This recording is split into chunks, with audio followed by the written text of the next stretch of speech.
On Larry King Now, we exercise our bodies. Why not our brains? Doing the right things, diet, exercise, supplements, mental exercise, we have been able to demonstrate you can make it better. You are not stuck with the brain you have. If people do nothing else after this broadcast, I hope they will start getting some kind of aerobic conditioning every day. And it actually gets your body to produce something called BDNF, which gets your brain cells to sprout branches, and they actually talk to each other better. Plus, But what we're really excited about is meditation fooled us. We thought meditation would actually lower brain function. It doesn't. It activates the most human, thoughtful part of the brain, which is the prefrontal cortex. all next on Larry King Now.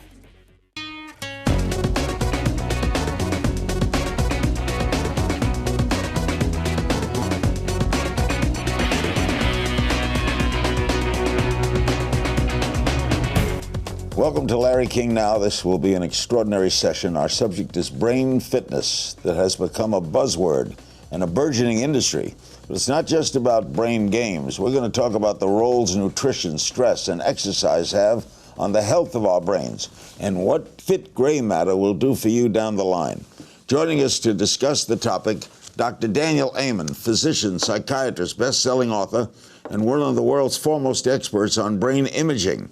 His latest book is The Daniel Plan, about a 52-week program to get the world healthy through religious organizations.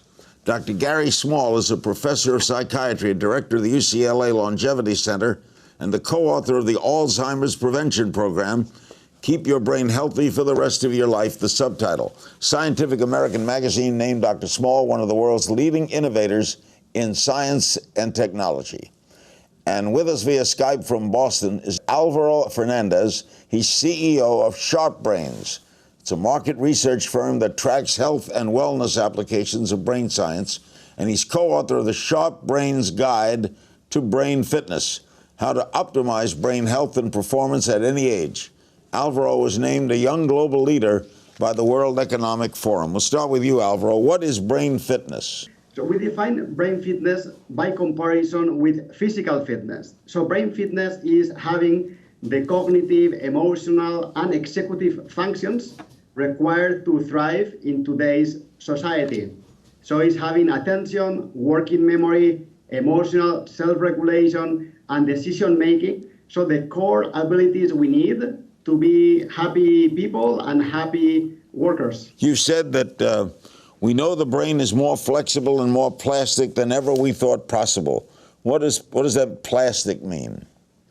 It means we have a potential. We have a potential to improve the structure and function of our brain if we harness that flexibility, that plasticity in the right direction. Dr. Amen, your quote is saying that you're not stuck with the brain you have, that you can make it better. How do you make the brain better? Well, we're really excited. So at the Amen Clinics, we actually look at your brain. We've done almost 90,000 brain scans. And what we get really excited is if you've had traumatic brain injury or you've had a stroke or toxic exposure, doing the right things, diet, exercise, supplements, mental exercise, we have been able to demonstrate you can make it better. You are not stuck with the brain you have. But you want to have a sense of urgency because, as Dr. Small knows, Alzheimer's disease actually starts in your brain years before you have any symptoms. What role do genes play? We inherit the brain, don't we? They do, but not as many as most people think. So it's about 30% of your illnesses are related to your genes, but more is related to your behavior. You have more power than most people ever thought possible. Dr. Small, how do you exercise the brain? People do it every day by playing Sudoku puzzles, crossword puzzles, or you can do it online. We've studied people searching online for the first time and find that it can become a tremendous brain exercise. One of the challenges we have is that we're exercising our brains willy-nilly. We're not doing focused exercise. And it's important to focus because there are memory training programs that we've developed at UCLA that we put forward in our books that actually help people improve their memory right away, and you can have sustained effects for many years. We don't think of it in that terms. Physical exercise plays a role in the brain? That's probably the most important thing you can do. If people do nothing else after this broadcast, I hope they will start getting some kind of aerobic conditioning every day. And they don't have to become triathletes. It could be 20, 30 minutes of brisk exercise. It gets your heart to pump oxygen and nutrients to your brain cells, and it actually gets your body to produce something called BDNF, brain-derived neurotrophic factor, which gets your brain cells to sprout branches, and they actually talk to each other better. So it doesn't take much. So if you walk a mile a day, they compared people just a mile a day, they had more gray matter in their brain. So exercise, in many ways, is the fountain of youth. Dr. Fernandez, is all of this new, this discoveries about the brain? Are we learning new things all the time? Well, this is relatively new. Both how possible these things are is not just a dream. Now it's proven, it's possible. And second, specific guidelines. Like I fully agree with both what Daniel and Gary were talking about, the importance of aerobic exercise and the importance of the right types of mental exercise. And let me highlight here something very important that I feel people still don't understand. It's not about doing one more crossword puzzle or one more Sudoku. What matters is novelty, variety, and a degree of effort. Has to be outside our comfort level, outside our routine. That is what is exercise and what brings the benefit, not just one more crossword puzzle or Sudoku. The big fear in all of this, I'm sure you'll agree, Dr. Amen, is dementia, right? Oh, no question. I mean, no Alzheimer's, no dementia. People wouldn't even think about this problem. Well, right? and that's our fear. When I lecture, I often say, who wants to live to 85 or beyond? And most people raise their hand. 50% of people will be diagnosed with Alzheimer's or another form of dementia by the time they're 85. This is really an important, scary issue. And as Gary and I were talking about before, as your weight goes up, the size and function of your brain goes down. And with 2/3 of us overweight, 1/3 of us obese, it significantly increases the risk of dementia. Wow. We need to get serious about getting healthy, which is what we did at Saddleback Church with the Daniel Plan. We actually signed the church up. It's a huge church to get healthy. Rick Warren. And Pastor Warren called me because I coined the term the Dinosaur Syndrome based on this research. As your weight goes up, the size of your brain goes down. So dinosaur, big body, little brain. As I know, Rick, he's overweight, though, isn't he? He is, but he's lost 60 pounds, and he got hooked because he didn't want to be a dinosaur. Up next, do brain games make you smarter? Our panel of experts weigh in after the break. Plus, your brain on the internet. We'll show you what it looks like. Stay with us. We're back with our panel of experts. What do you think, Alvaro, I'll start with you. What do you think of Lumosity? This is a growing industry. I hear their commercials all the time. They use brain exercises. Do you like Lumosity? Well, compared to what? We think that if the alternative is to do one more crossword puzzle or one more Sudoku, for people who already have done 1 million of them, Lumosity is going to bring more novelty, more variety on challenge. That is good for people. But we have to understand the expectations and don't believe that brain games are going to cure or treat Alzheimer's. So it has to be part of a more holistic intervention that we were discussing. Dr. Small, is it true that some video games can increase intelligence? There have been some recent studies showing that you can train a form of memory called working memory, where you hold information in mind just long enough to use it. So if you call directory assistance and you get a phone number, you dial that number, that's working memory. You won't remember that number in 10 minutes. Well, you can train that kind of working memory, and it turns out that effect transfers to what we call fluid intelligence, a person's ability to solve problems and to reason in a complex manner. And that effect is seen not just in young kids, but in people who are middle-aged and older people as well. Can you stave off Alzheimer's, Dr. Amen? I mean, if you got it, you got it, right? Well, no, there are risk factors. So if you want to prevent Alzheimer's disease, you want to prevent all the risk factors that are associated. But what if you're with diagnosed with early stage? Then there, I think, in our experience, and we have before and after scans to demonstrate, you can slow the progression. The problem with Alzheimer's is most people never get a functional imaging study, and so other things can cause severe memory problems, whether there's too much pressure in the brain. Depression can look like or masquerade it. It's just really important, I think. That's what we do at Amen Clinics, is we look at your brain. And I think way too many people are diagnosed with Alzheimer's disease when it may in fact be something else that could be treated. Dr. Small, there's a scan of someone's brain before and after searching the internet. We're going to put this up on the monitor. Tell us what we're seeing. Let me talk you through this. So this was a study we did a few years ago where we had two groups of older people. One group had never searched online, those are the net or internet naive, and the other group had internet experience, the internet savvy. And you can see in the upper left-hand corner, those blue areas in the net naive individuals. That shows you what their brains look like when they were reading a book page. When those people searched online for the first time, if you just shift over, you can see in red, it's the same pattern. And the internet savvy people, the same pattern when they read the book page, but when the internet savvy people searched online, look at the activity, more than twofold increase in activity. And actually, when we took those internet naive people, we had them search online for just an hour a day for a week, we saw highly significant increases in activity. So you can train the brain, even an older brain, to search online and actually stimulate those neural circuits. What part does nutrition play in brain health?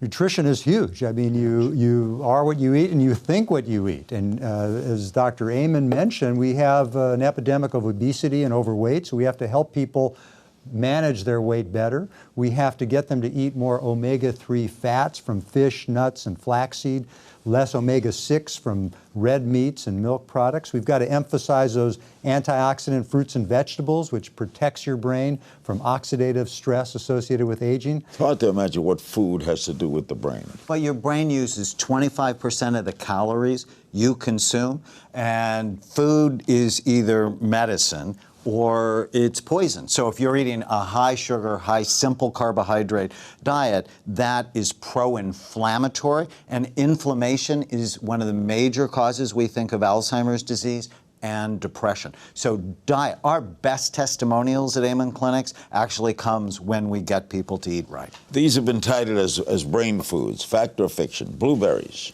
Blueberry, great brain food, very high in antioxidants. Organic blueberries. Non-organic blueberries hold more pesticides than almost any fruit. By the way, Dr. Fernandez, do you support the idea of food and the brain? Fully. Nutrition, yes. Supplements like ginkgo and other supplements, we're a bit more skeptical of that. But nutrition as a whole is extremely important. Salmon. Salmon, great brain food, especially wild salmon, rich in omega-3 fats. Avocados. God's butter. It's great. God's butter. Blue-green algae. Blue-green, anything that is blue-green, anything that is colorful is going to be good for your brain. Pomegranate. Another very potent antioxidant, has polyphenols. We're actually testing pomegranate juice and pomegranate extract, and we think it helps the brain. Any supplements you recommend?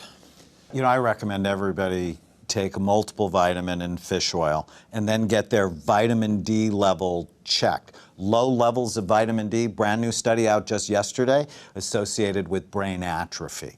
So those are the three that I like. But as opposed to Dr. Fernandez, the prettiest brains I've ever seen in Amen Clinics, we've seen 90,000 of them, take ginkgo. Dr. Fernandez, you want to counter that? When we see other interventions like physical exercise, meditation, working memory training, how to regulate stress, we see more clear evidence than ginkgo biloba that there is a positive effect.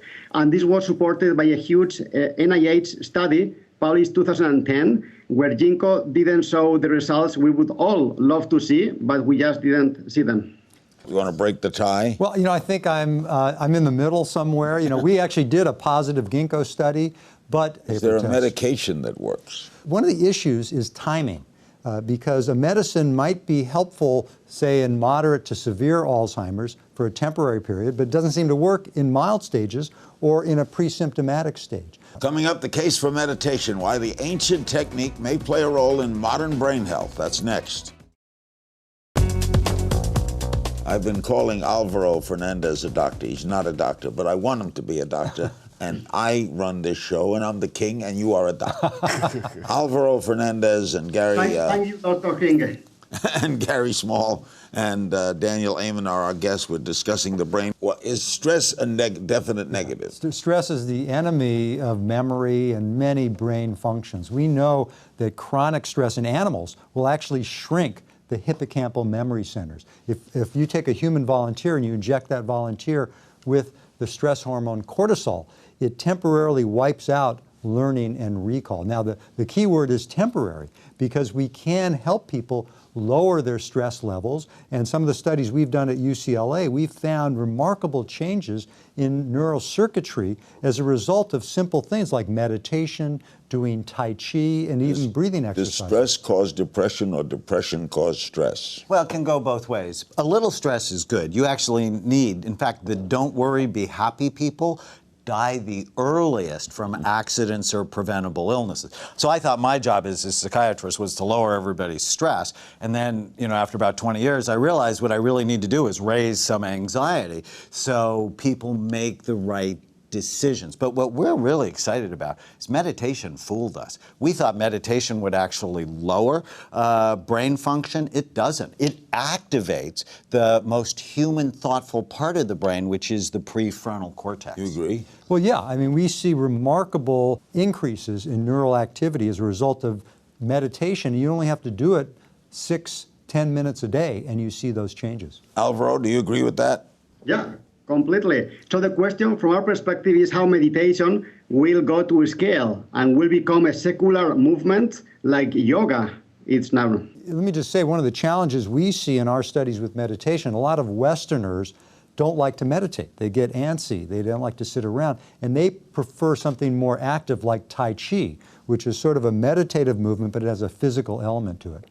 The brain is much more actively involved in all phases of health than we think, right? Well, what if mental health was really brain health? When your brain works right, you work right. And I think it's one of the things psychiatry has done a really bad job of, destigmatizing it. What our imaging work has really shown us is that bipolar disorder, ADD, autism are physical brain problems, and when you optimize brain function, they do better. We're going to put some scans up in the monitor, and Dr. Amen, I want you to tell me about these scans. Is this a healthy or an unhealthy brain? Tell me So about this is actually the scan of a 22-year-old mixed martial artist. So someone who came to the clinic, he had been in many fights, but depressed, temperamental, suicidal. His memory was not good. And what you see, the image on the left is a SPECT scan. That's the study we do. And the holes indicate areas of severe low blood flow to his brain.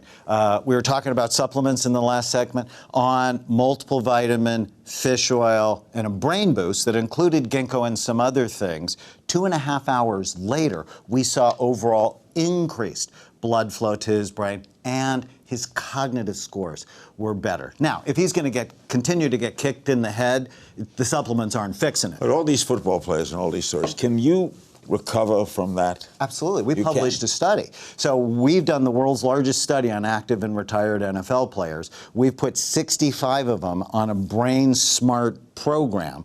80% of them showed improvement not only in blood flow, but also in cognitive function. We're really excited about the idea of rehabilitating brain trauma. Alvaro, you recommend a holistic approach to brain health?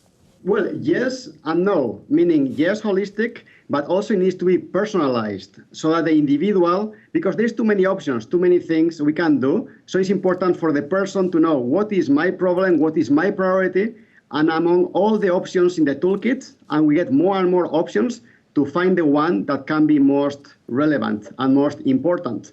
And that's why we believe we will have better and better assessments that help people identify what is their most important priority. I'm going to try to be a little encouraging here. Are we making advances in dementia and Alzheimer's? We are. I mean, it's slow. I mean, we've made tremendous advances in brain imaging and biomarkers. I mean, today we can actually see the physical evidence of Alzheimer's disease in living people. We never saw that before, so we can detect the problem earlier. We've got some new treatment trials, so there have been new drugs developed to try to clear out from the brain some of the abnormal amyloid plaques and other things. Do you have any thoughts as to what causes it? Well, there are certainly a lot of theories, and in some situations we know the cause. Very rarely there's a genetic mutation that causes the disease. But more often than not, it's a combination of genetic factors and lifestyle factors that contribute to the disease. And I think that can empower us because we're beginning to learn about modifiable risk factors that are under our control. A recent study from UC San Francisco estimated that 50% of Alzheimer's cases worldwide could be attributable to these modifiable risk factors. Alvaro, do you ever think we'll see brain health advance as much as, say, cardiovascular health has advanced? Yeah, it's going to take 10, 20 years to try to catch up with the huge progress in cardiovascular health, but that is the current frontier, and where we see hundreds of scientists worldwide working on many, many different approaches to make huge progress. Let me just mention one very important thing, which is medication is always going to be part of the solution, but as a trend, we see more and more clear that non-invasive options are going to be as important, if not more, as medication. So we need to start working with doctors and healthcare professionals and patient groups so they don't wait for the magic pill, for the magic medication, but they appreciate non-invasive options and start doing them today. We're going to talk about where the brain fitness industry is headed in our final segment, and we'll answer some of your questions after this. Show is going by too fast. Alvaro, do you see the day when people will exercise their brains as often as they exercise their bodies? Of course. And in fact, some people already are doing that today. We see a lot of interest among active baby boomers and also among parents whose kids have learning difficulties like ADHD. So it's already happening. It will just go prevalent and mainstream. What is an EEG helmet? It's a helmet that has some sensors that measure EEG activity. And until now, that technology was very expensive and you had to go to a doctor or university. Now it's becoming consumer friendly. So some of these helmets are becoming $200, $300. So it's going to be very interesting to see how people use it or misuse it. Dr. Amond, all this exercise, nutrition, stress management, does all of it change the structure of the brain? Yes, we think over time. I mean, the study we do is a functional study, but we've actually seen research where if you improve the blood flow to the brain, ultimately you're also going to improve the gray matter and the structure. It's very exciting. But you can't just, so many people, you can't just do crossword puzzles. That's like going to the gym and doing a right bicep curl and then leaving. You want to think about exercising your whole brain. And my favorite exercise besides table tennis, because it's exercise, coordination exercise while you're thinking, is dancing. Learning new dance steps works an interesting part of the brain called the cerebellum, which is totally connected to the judgment front part of your brain. We have some video questions for you from some young viewers about technology in our brains. The first is Lee Singerman, a senior at the University of Southern California. So my generation is used to having all kinds of media and all kinds of resources at our fingertips, and I was just wondering, what does that do to our ability to concentrate and to multitask? So this is a challenge because what happens is that young people and even older people are multitasking, they're using their devices, they're not focusing attention, they're actually paying partial continuous attention because they're waiting for the next bing and buzz from their device. So they are developing a form of attention deficit. There's even been some discussion, maybe we're becoming a more autistic society, we're not connecting face to face, so we have some concerns on it. Now, on the other side of it, there actually has been a recent study where a certain video game was used where they found that older people could increase their multitasking ability by playing this video game. In fact, the 80-year-olds were able to multitask to the degree that an untrained 20-year-old could. So there's actually a study sponsored by Hewlett-Packard. The people who sort of get addicted to their email and video game and being online lose IQ points over a year. So I think breaks are a good idea. They become addicted? You can become addicted to it where you're always, as Gary was saying, waiting for that next buzz to happen. We have some social media questions. Mitchell Moorhead on Twitter wants to know what happens to the frontal lobe during adolescence. Dr. Small? Well, the frontal lobe is actually developing during adolescence. From birth through adolescence, there's a process called pruning, wherein 60% of the neural connections are pruned away. So the idea of use it or lose it is probably more important when we're young than when we're older. Bryson Knox, Facebook. Do we store all the information we see in our minds? No. In fact, our minds sort of filter things out so that we are only paying attention to what we think is the most important thing. So two people can look at exactly the same event and come away with different ideas on what happened. Amanda Mensa, Instagram. I've had anxiety for 18 years now, been on every sort of medication. It either stops working or doesn't work at all. Is there ever going to be a test to tell which med is the right for which person?